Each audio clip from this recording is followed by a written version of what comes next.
શું તમે પણ કપાસના પાયાના ખાતરમાં ડીએપીનો ઉપયોગ કરીને તમારી જમીન કરી રહ્યા છો બરબાદ અને ઉત્પાદનમાં પણ ઓછું આવે છે? તો મિત્રો હવે વાત કરવાની કે શેનો ઉપયોગ કરવો તે આપણે આગળ વિડીયોમાં વાત કરીએ છીએ, પરંતુ આજે આપણે આ વાત કરીશું કે ડીએપી ખાતરનો પાયાના ખાતર તરીકે ઉપયોગ શા માટે ના કરવો જોઈએ.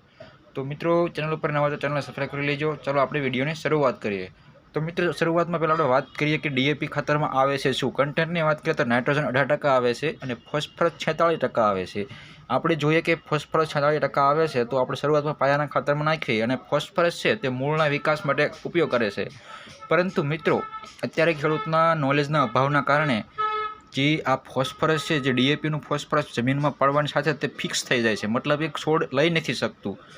તો આટલું મેઇન કારણ એ વસ્તુ છે કે આપણે 100 કિલોગ્રામ ફોસ્ફરસ આપ્યું તો છોડને કેટલા કિલોગ્રામ લઈ શકે છે એ અત્યારના ખેડૂતને ખબર જ નથી. જી હા મિત્રો, 15 થી 20% જે ફોસ્ફરસ છે તે જ છોડ લઈ ગયા છે, બાકીનું બધું જમીનમાં ફિક્સ થઈ જાય છે.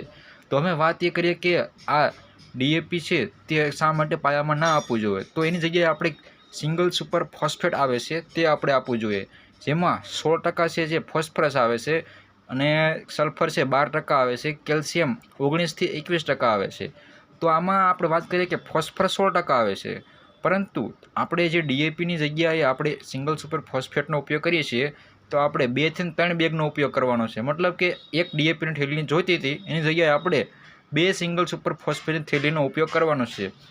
હવે વાત કરીએ કે સિંગલ સુપર ફોસ્ફેટમાં આપણને 16% ફોસ્ફરસ મળે છે, એ અવેલેબલ થાય છે જલ્દી ડીએપી કરતાં અને ફિક્સ ઓછું થાય છે.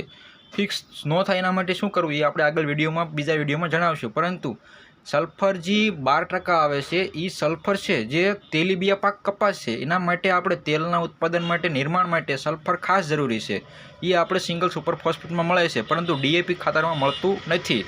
હવે વાત કરીએ કે કેલ્શિયમ આપણને 19 થી 21% મળે છે, જે જમીનના નિર્માણમાં, મતલબ કે જે અંદર જે છોડિયમ પડ્યું હોય, ક્ષારવાળી જમીન હોય તો તેના માટે કેલ્શિયમ સારામાં સારું તત્વ છે. એટલા માટે આપણે સિંગલ સુપર ફોસ્ફેટનો 1 એકર દીઠ 100 થી 125 કિલોગ્રામનો ઉપયોગ કરવો જોઈએ.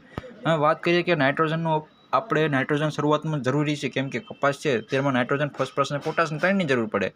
તો નાઇટ્રોજન માટે આપણે યુરિયા ખાતર છે અથવા એમોનિયમ સલ્ફેટનો ઉપયોગ કરીએ છીએ, જેમાં નાઇટ્રોજન આવે છે 20.5% અને સલ્ફર આવે છે 24%, પણ થોડુંક કોસ્ટલી પડે છે. એના માટે આપણે યુરિયા ખાતર છે 15 થી 20 કિલોગ્રામ શરૂઆતમાં એકર દીઠ આપણે આપી દેવું જોઈએ, જેથી કરીને નાઇટ્રોજન પણ એને મળી રહે. હવે વાત કરીએ કે પોટાશની, પોટાશ પણ એટલું જ જરૂરી છે જેટલું આપણે નાઇટ્રોજન અને ફોસ્ફરસ જરૂરી છે. તો શરૂઆતમાં પાયાના ખાતર તરીકે 15 થી 20 કિલોગ્રામ આપણે 1 વીઘા દીઠ અથવા 1 એકર દીઠની વાત કરીએ તો આપણે 40 થી 45-50 કિલોગ્રામ આપણે પોટાશ તત્વ આપવું, જેથી કરીને રોગ સામે રક્ષણ મળી રહે અને પોટાશ ધીમે ધીમે છોડને મળે છે, તેના માટે આપણે પોટાશ પણ આપવું જોઈએ.